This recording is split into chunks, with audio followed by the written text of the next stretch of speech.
What's up, guys, and welcome back to my channel. Shara Magomedov has opened up about his plans for his next UFC fight and made it clear that he is focused on making a strong return. While Shara was unable to secure a win in his recent grappling match against Arman, he has vowed that things will be very different once he steps back into the octagon. The Dagestani fighter faced Arman at a recent Hype FC event in Armenia, where the contest ultimately ended in a draw.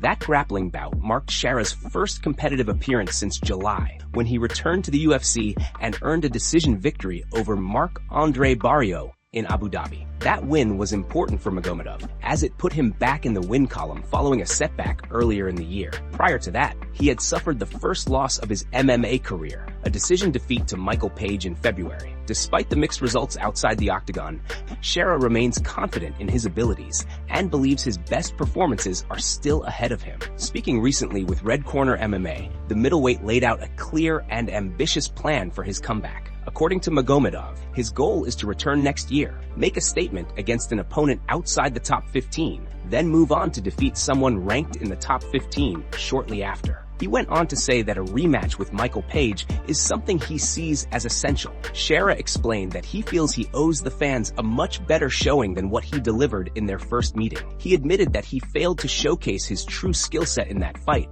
and believes health issues played a major role in holding him back. According to Shara, those problems were out of his control, and he is determined to prove that the result does not reflect his real level. At the moment, Shara Bullet is no longer ranked inside the top 15, which makes it very possible that the UFC could match him up with another unranked opponent in his return bout. That scenario would align with his own stated plan of rebuilding momentum before pushing back into the rankings. However, given his reputation and exciting style, there is also a chance the promotion could test him against a ranked and more established name. As it stands, Shara holds a 5-1 record in the UFC, with the loss to Michael Page remaining the only defeat of his professional MMA career. When it comes to timing, Magomedov also shared that he is hoping to fight again 3 or 4 events into the new Paramount deal, which would likely place his return sometime in the spring. And before we continue, make sure to leave a like on the video and subscribe to help support the channel. Moving on to another news, new developments have emerged in the tragic case involving Anthony Joshua. The driver of the car involved in the fatal crash that injured Joshua and claimed the lives of 2 of his close friends has now been formally named and charged by authorities. On Friday, Kyote Adeni appeared before the Sagamu Magistrates Court, where he was officially charged in connection with the incident. According to court records, Adeni faces multiple serious charges stemming from the crash. These include dangerous driving causing death, reckless and negligent driving, driving without due care and attention, causing bodily harm and damage to property, as well as driving without holding a valid national driver's license. The crash sent shockwaves through the boxing and sports world, not only because of the tragic loss of life, but also due to Anthony Joshua's involvement. The former heavyweight champion, who is 36 years old, was rushed to the hospital following the accident with reported injuries. Thankfully, Joshua's condition improved, and he was discharged from medical care on Wednesday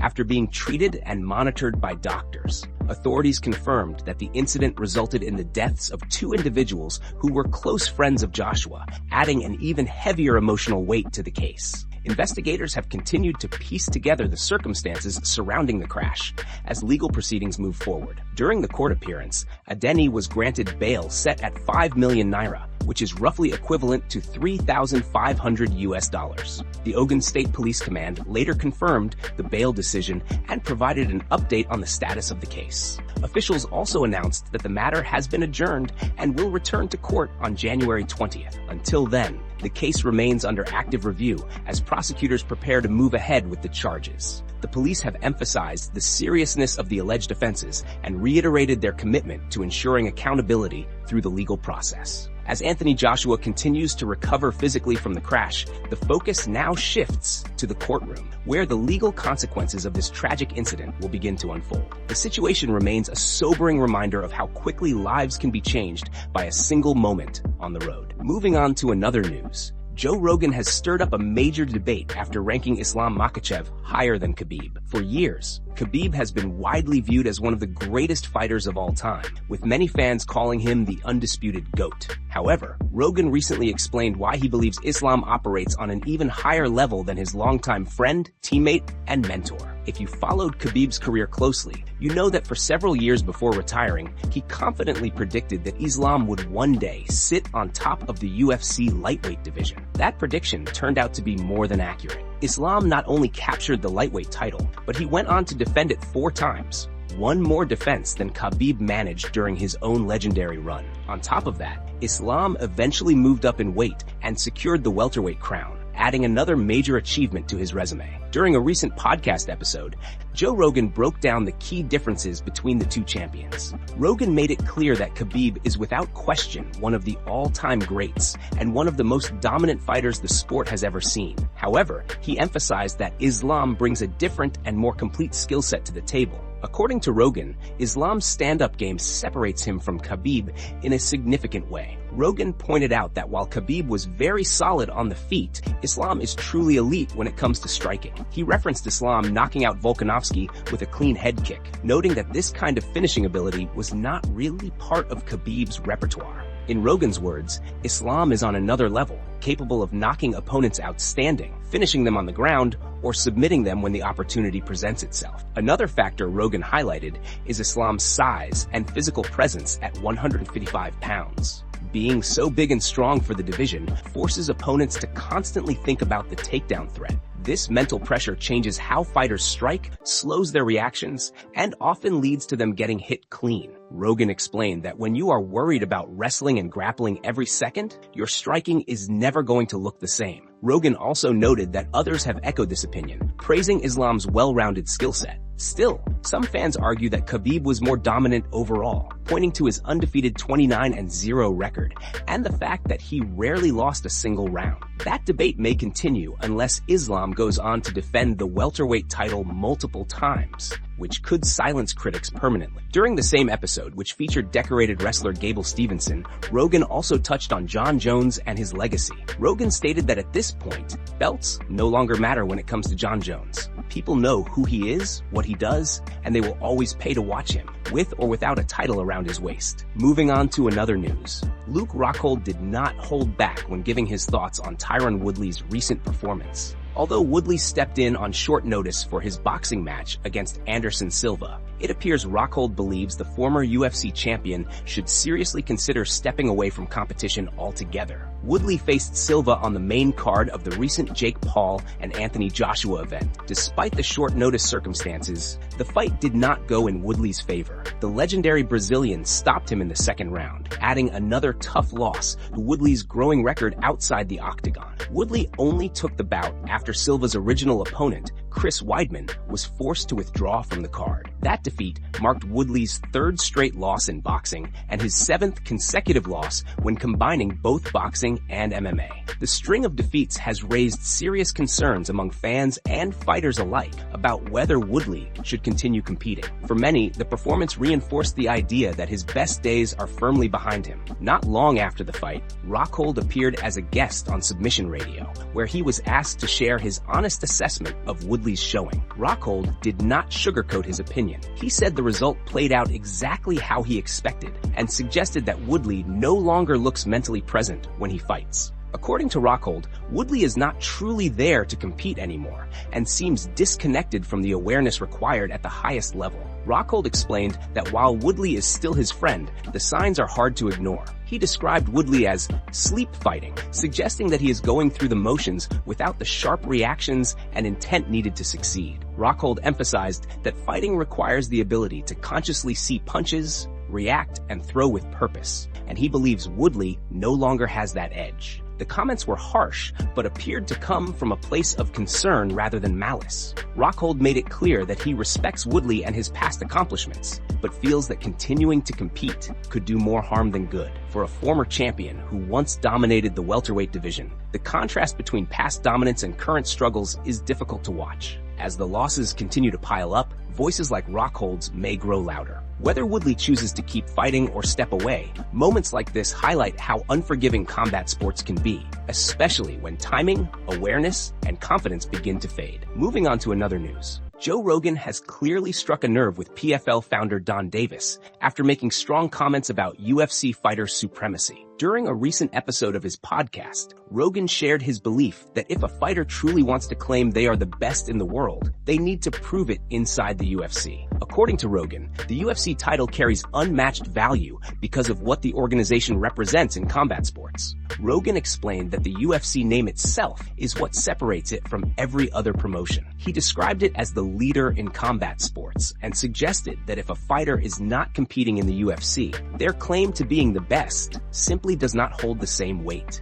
While Rogan acknowledged the success of other promotions, he framed them as alternatives rather than equal competitors. He specifically mentioned the PFL, saying fighters can go there, win $1 million tournament, and earn life-changing money. Rogan made it clear that he supports fighters being able to provide for their families, make a great living, and retire comfortably. However, he emphasized that chasing greatness is different from chasing financial security. In his view, being the best means testing yourself against the deepest and toughest roster, which he believes exists only in the UFC. Rogan summed it up by saying that part of being a professional fighter is the pursuit of greatness. And if someone wants to be considered the very best, they ultimately need to be in the UFC. He framed the statement as a simple reality of the sport rather than an insult, but it clearly did not sit well with everyone. Those comments quickly caught the attention of Don Davis, who responded publicly and forcefully. The PFL founder took to social media to push back against Rogan's claim